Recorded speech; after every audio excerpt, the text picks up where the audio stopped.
And Bislama, and you're all, what, Bislama? What's that? And in Vanuatu, the lingua franca there is Bislama. Lots of people out there haven't heard it. Can you just say, let's go get some lunch after we go for our walk? You may go walk about after you may go kakai small. G'day, I'm Kama. And I'm Blowy. It's the Kama and Blowy Show. Kama and Blowy, Kama and Blowy, walking and talking. Kama and Blowy, Kama and Blowy. Good morning, Kama. How's it going, mate? Hey Blowy, got beautiful weather today here in Shibushi, Kagoshima, Japan. I thought it's probably good, we often start this without actually saying explicitly where we are. I thought that's a good place to start, just so everyone knows exactly where we are. That's a good point, Kama. I'm actually in Melbourne, Australia, in one of the suburbs. I'm actually crossing a river, and there's actually quite a lot of movement in the water. There's some rapids, you may say, because there's been a lot of rain recently. Yep. Yeah. I'm just walking through the rice fields, but all the rice has been harvested now. I can see someone in a tractor. They must, after they take the rice, they must bundle all the stalks together, because I can see them, they've all been wrapped in like a bundle. A little nice cute little white, well, looks pretty heavy actually, package, and they're being transported onto the back of a truck now. So actually I don't know what this is used for. It's, I don't know if it's used for insulation or for, you know, stock feed or something. I should ask. You should ask. Yeah. Because I'm sure they wouldn't waste it. No. Hey, I just want to say as well, just a big shout out to one of our best commenters, Booga. Booga. I can see him. I bet he'll be responding to this very shout out as well in the comment section below. Well, let's hope he watches this one, because I heard he skipped a couple, but I'll forgive him for that.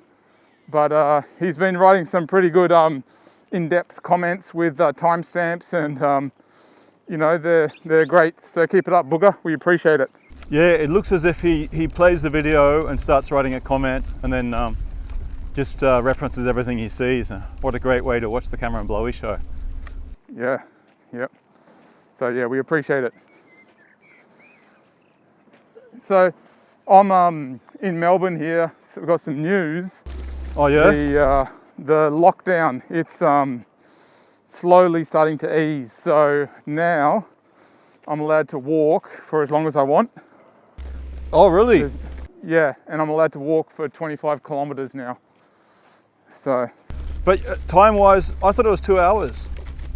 No, that changed. Now it's okay. going to be, yeah, you can go out for as long as you want. Yeah, okay. But there's still only 4 reasons why you're allowed to leave your house, and that's exercise, shopping for essentials, and they're the only reasons I'm allowed to leave. Yep. I think caretaking, and if you work in essential service, I think. Yep. Yeah, they're the only reasons. Yeah, nice. Yeah. Are you allowed to go to skate parks again? And skate parks are open. Yeah, I went this morning. So I got the day off today. It's a Tuesday. And I got up and went out to a skate park that I went to just before I think it was in between lockdowns.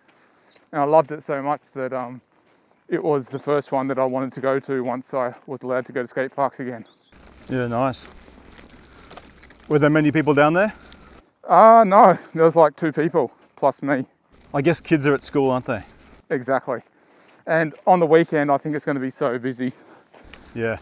So that's why I opted to go today.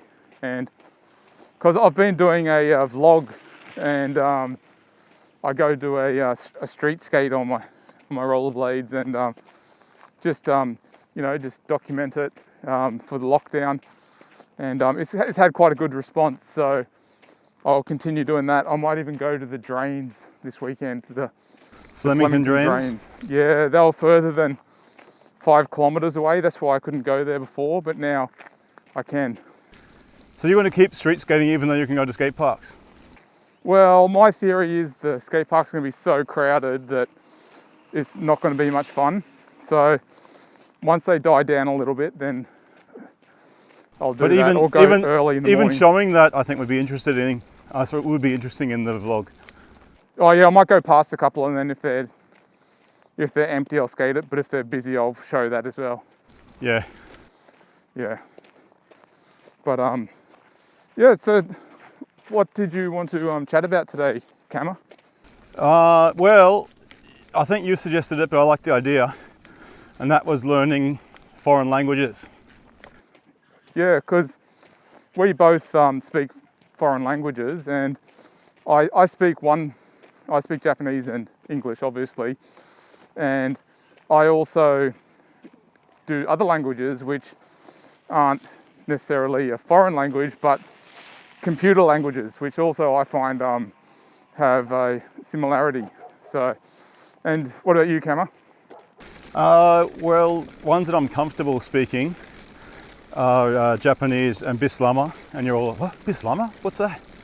So, I'll talk a lot about Vanuatu in these videos, and in Vanuatu the lingua franca there is Bislama.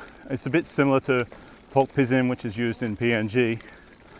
So it's kind of, I guess, probably 75% English, and a bit of French and Melanesian got thrown in there as well. And some people make the mistake of just thinking it's a dumbed down English, but it's not. It's got its own rules of grammar and everything. But yeah, that's what you need if you want to live and operate in Vanuatu. It's pretty cool, and I love the sound of it. Can you just give us a little sample? Because I'm sure lots of people out there haven't heard it. Can you just say, hey, hey, Blowy, let's go get some lunch after we go for our walk. Okay. Hey, Blowy, you step also one name. Oh, sorry, I asked you how you are. You may go walk about after you may go kakai small. So I just said we'll go for a little walk and then we'll have a little bite to eat. So yeah, and what about the written form of Bislama?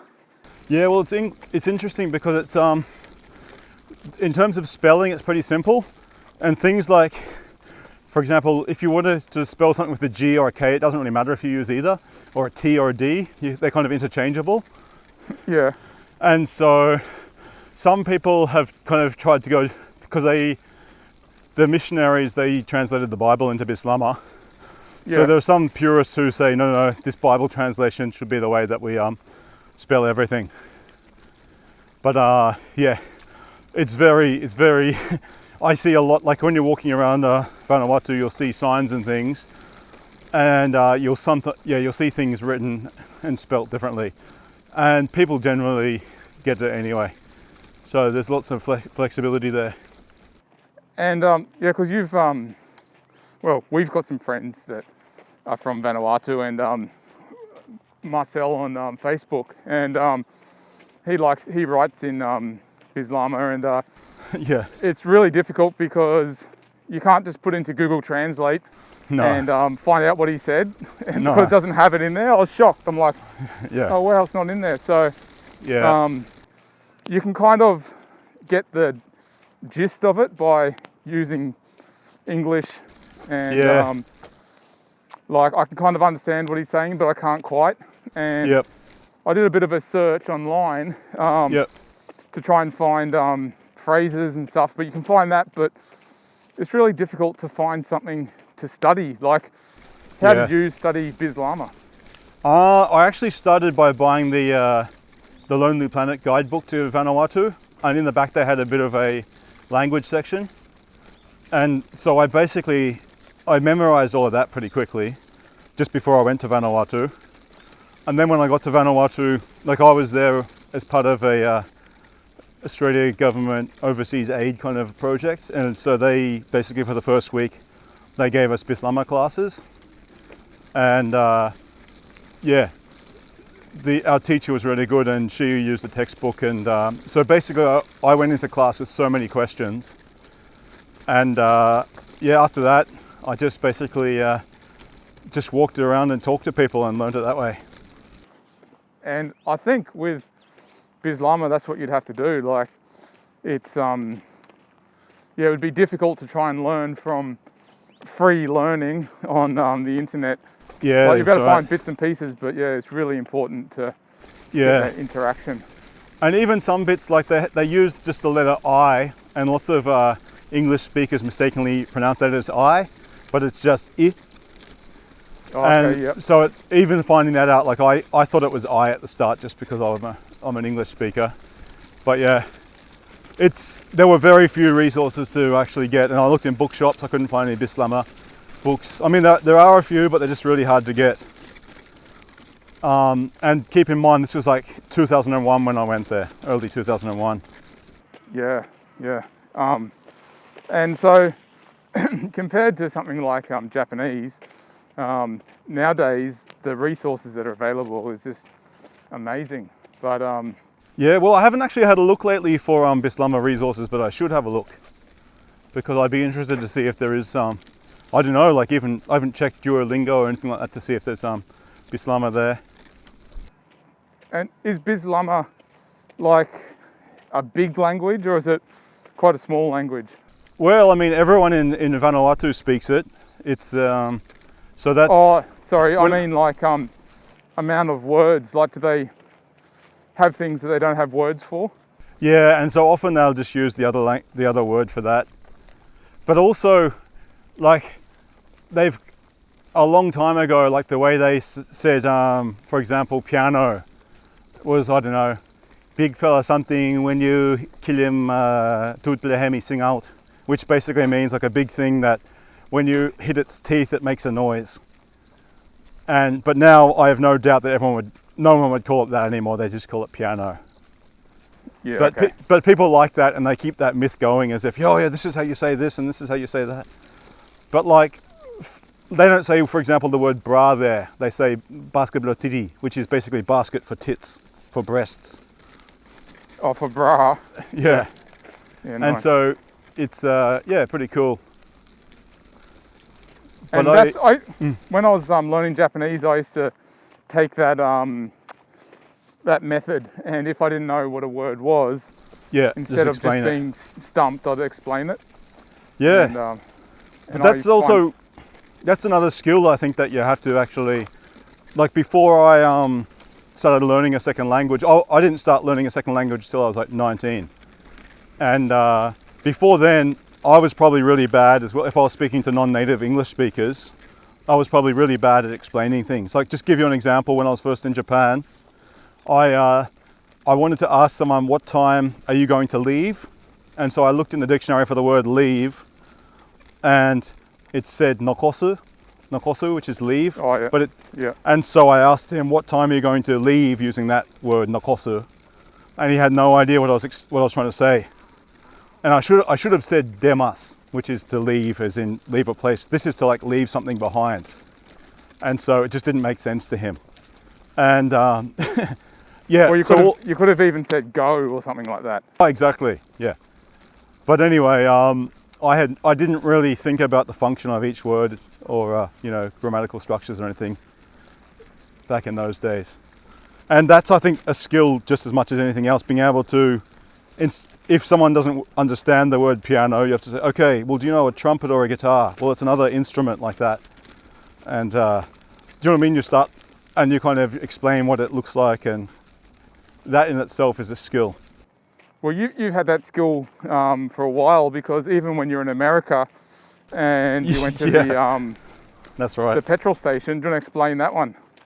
Yeah, I was in LA. It was actually just like a bottle shop, and I wanted to buy some ice, and I asked if they had any ice, and he kind of just looked at me like with a real stumped look, and he was saying, what? And I said, ice. He goes, what's that? I was like, what do you mean, what's that? Everyone knows what ice is. Okay, I was like, you know, frozen water? And he goes, I don't really understand. I said, ice, I-C-E. And he's like, oh, ice.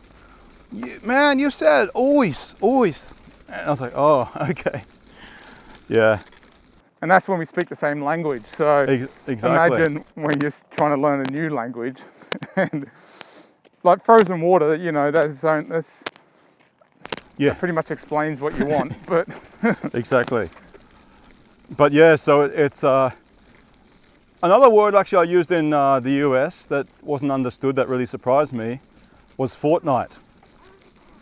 Oh, they go other week, 2 every weeks. other week, don't they? Exactly, yeah.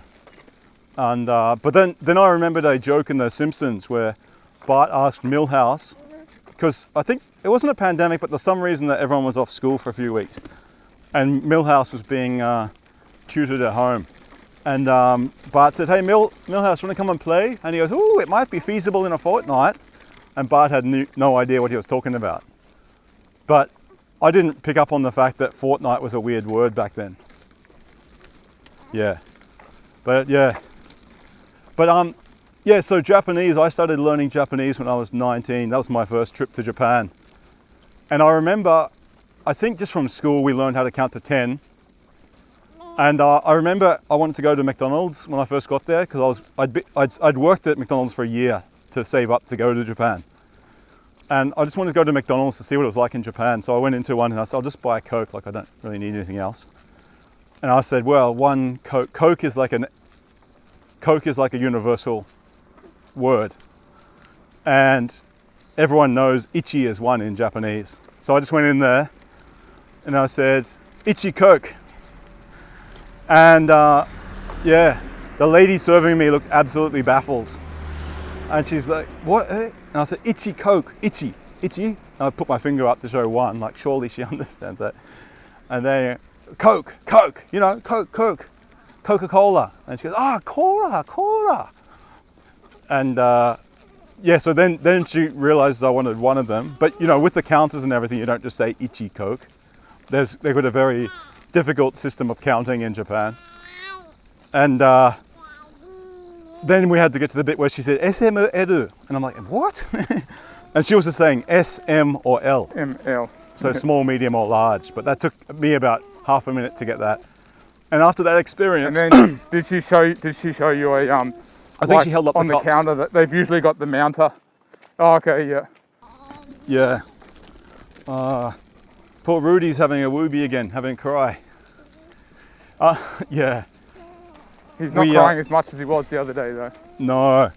So last week we were talking to JJ Walsh and poor Rudy had a bit of a cry. Cam, I just want to show you something here.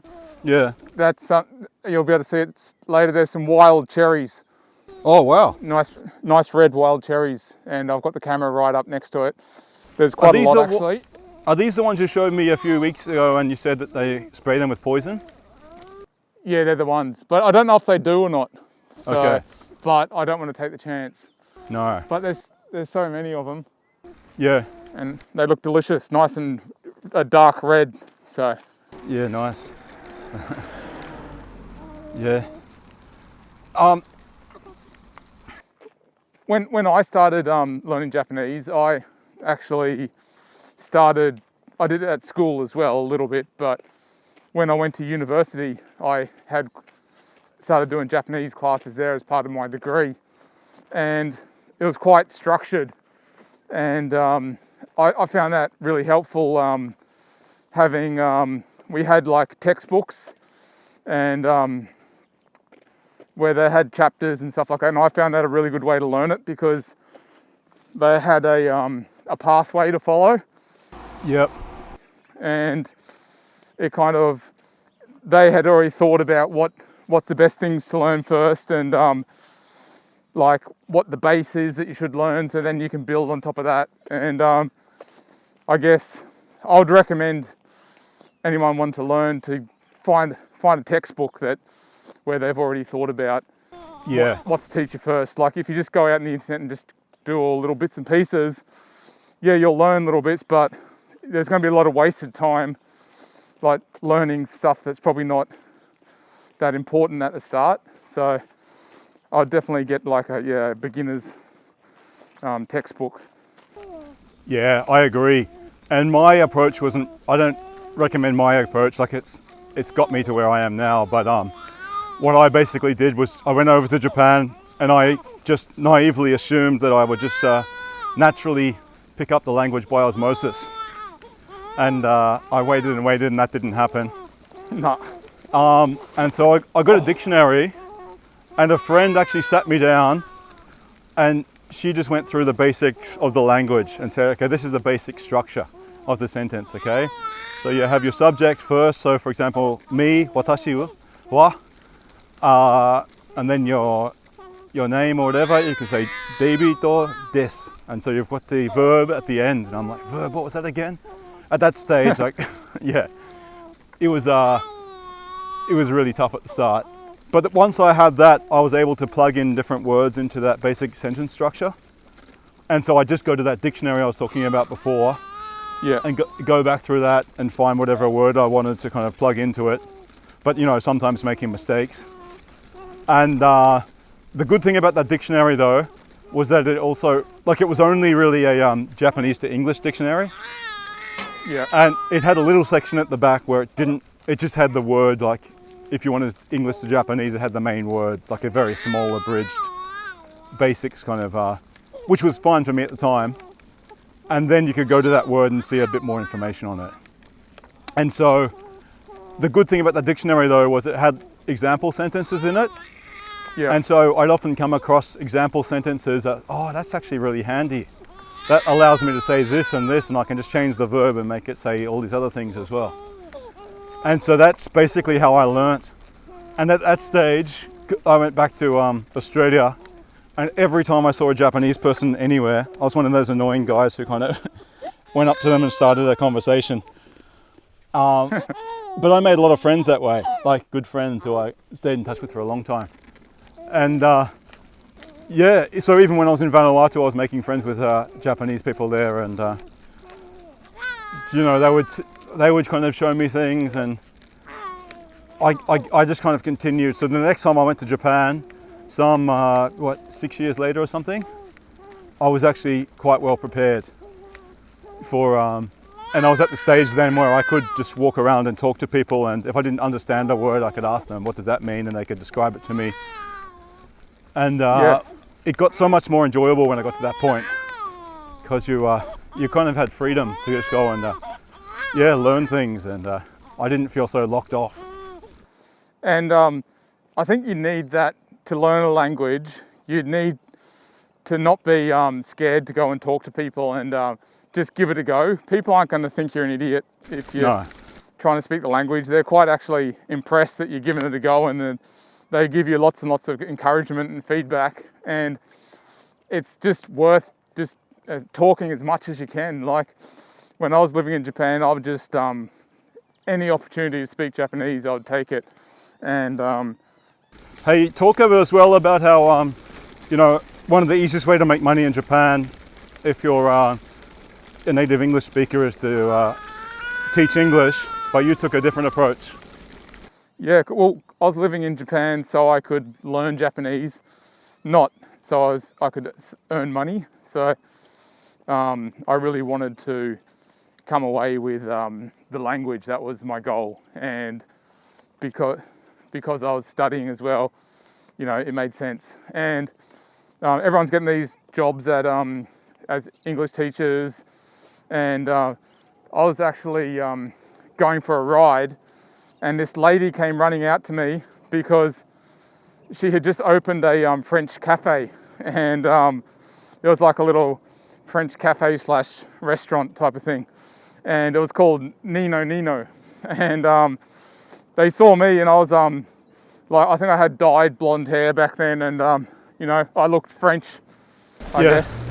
And let me know, Booga, if I look French or not. But so she's like, oh, can you come work for me? And I'm like, oh, she just offered you the job like that? Yeah. She goes, oh, do you want to come work for me? And I'm like, oh, okay. Yeah. Sounds good. And did she ask you in French? No, she asked me in Japanese, I think. Yeah. Oh no, I think she first approached me in English, and then I spoke back in Japanese, and then she's like, oh, you speak Japanese? I'm like, yeah. And she's like, oh, great, because I don't speak English. And she's like, you want to come work for us? We're opening this cafe. And I'm like, oh, yeah, that's a good idea. Now, the wages were really, really bad, but... Yeah. 800 an hour or so? Yeah, 800 yen an hour. Now, which is pretty much the minimum hourly rate in Japan, but standard for most people doing university jobs. Yeah, but just to give you a bit of a comparison, because next to the cafe, there was actually an English school. Yeah. And the owners of the English school saw me when I was working there, and they're like, Yeah. "Oh, we need an English teacher. Can you come work for us?" I'm like, "Nah." They're like, "Oh, we'll pay you 8,000 yen an hour." Yeah. I'm like, I said, "Look, I'll think about it." And I think I did a few little bits of work every now and then, but Yeah. because like that's like 10 hours working it For 1 hour, yeah. yeah, for 1 hour. So I would sometimes just help them out with a kids class every now and then. But yeah, that's the comparison. So that's why a lot of people go to the English teaching, because it's like it's really easy and really good money. But Yeah. I was loving working at the cafe, talking to the chef, and he actually taught me how to cook a lot of Japanese recipes but with a French recipes as well. So Yeah. I was learning how to cook and how to speak Japanese. So, and when you're in this situation, you're forced to use it, and Yeah. you have to think on your feet, and you got to make sure you get it right, because otherwise you get the order wrong, and Yeah. you bring the person the wrong thing, and then that's a big problem. So Did you ever have any stressful moments with customers, like asking for something that you'd never heard of before or anything like that?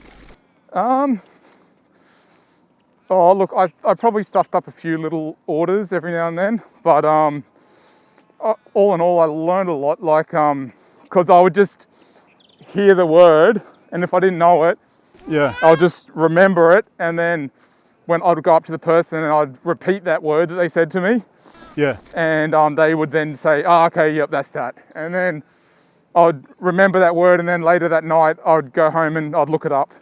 Yeah. Go, "Oh, okay, yep, that's like the kumiawase." I'm like, "What's that mean?" And it's like a mixed platter type of thing. Yeah. And I'm like, "Okay, yep, cool."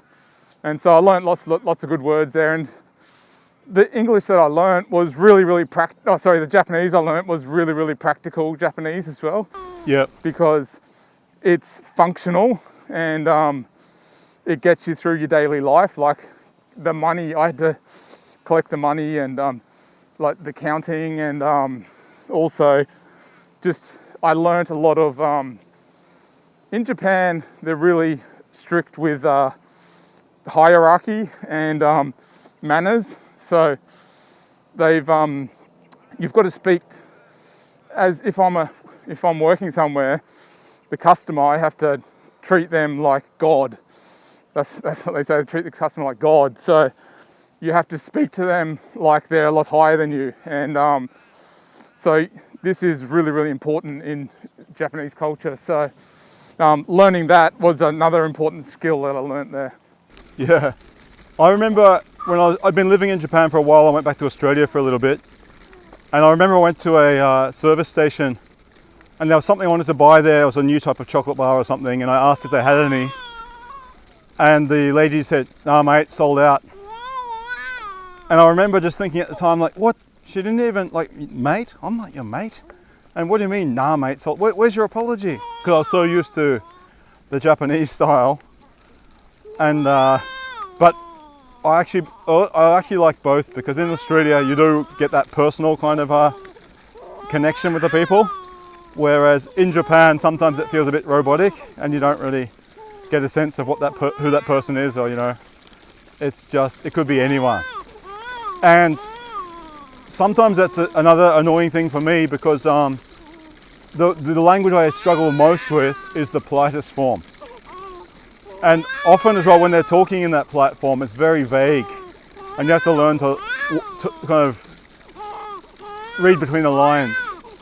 And so on the telephone especially, like sometimes I'm having conversations and I'm like, "Oh, can you just explain that in just normal terms?" But they just repeat what they said.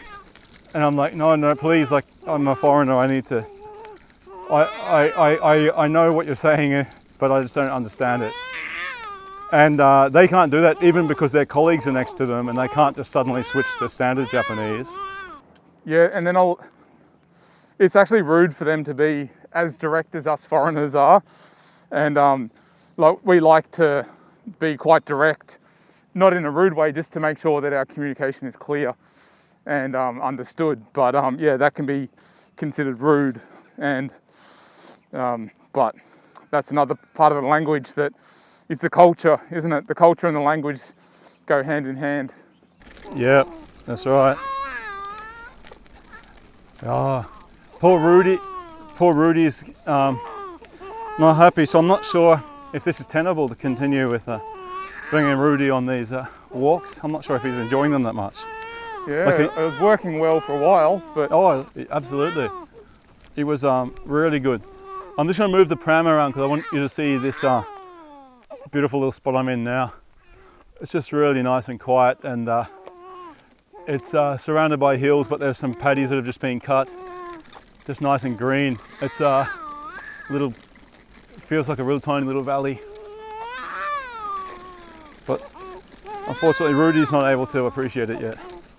No. Yeah. Have you done any of the language tests, Blowy, for Japanese? No, I never did. I was considering it, but I just I didn't know which one I wanted to go for, because you've got to choose which level you got to go for. And yeah, I kind of didn't want to do it because I was more just learning for myself, not to use at work or anything like that. Yeah. So I didn't really have a point to take the test. Yeah. But yeah, if I took it now, I wouldn't do very well because my written skills have definitely plummeted. Yeah. I've forgotten like more than half the Kanji the that you Chinese learned? characters, the kanji, that I learnt. But look, when I can still speak it fine, because I do speak it a bit. But yeah, it's more the written side. I can still read, but just writing, I wouldn't be able to write. Yeah. That's the thing with Bislama. I get very few chances to use it because I don't think I've ever met anyone in Japan who's from Vanuatu. I've spoken once with some Japanese volunteers who used to volunteer in Vanuatu. Actually, I think you came along one day, didn't you? When we caught up in Tokyo, a group of us, like way back in the day. Yeah, I don't remember. Sorry, Kama. Yeah, I'm pretty sure you came along. You're a bit of a social animal, always introducing me to new people. Yeah. But yeah, I think a couple of times in Brisbane, I've just met people from Vanuatu by choice, by chance, sorry. And so I had a chance to have a chat with them. But it's very rare. That's very rare. So Kama, just if you had one tip that you would give to people wanting to start a language, what would that be? I think early as possible, try to connect with the community of the people who speak that language.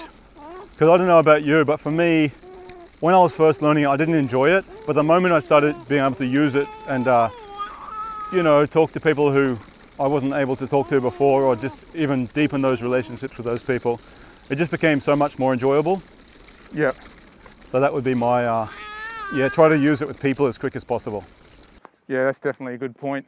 How about you? I'd probably, back to the point I made before, just get a course or something that's got a start and an end, and just make sure that you start at the start and keep going to the end of it. Yeah. And just get some structure, because with a language you really need to get those basics, and then once you've got those basics, then you can work on that, and it'll just make it a lot easier. Yeah, no, because I remember I got to a point in my Japanese, I think when you were learning as well, and you said something I hadn't heard before, and I was thinking, why haven't I ever heard that before? And so I had all these kind of black holes in my ability, just things, because I didn't take that systematic approach, I kind of just was more reactive. And when I heard something in conversations, I'd go and look that up, and so I think that systematic approach is really important as well. Yeah, because it gives you the grammar. Yeah. You've got the the vocab, which is important, but the grammar is more important, because you can keep adding on to your vocab forever, but your grammar, you learn that first and then you just keep adding to your vocab. So that's my hot tip. Nice. Yeah. So do you want to do the spiel? Oh, well, look, if you made it this far, thank you for watching the full 30 minutes, and it means that you probably enjoyed it, so why not register, go onto YouTube and click that subscribe button, put some comments, and even if you're really, really keen, hit that little bell icon so it will notify you. Yeah. Also, we're on episode. Exactly. We're also on all the podcast apps. So if you want to listen and don't have time to watch on YouTube, that's an option as well. So we're everywhere. Follow us on Twitter, Instagram, Facebook. We've got a Facebook page as well, which we put lots of fun stuff on there. So thanks for watching the Kama Blowy Show. Kama, you got anything to say before I punch the screen? No. No? All right, let's punch it. Righto. Boom! G'day, I'm Kama. And I'm Blowy. It's the Kama Blowy Show. Kama and Blowy, Kama and Blowy, walking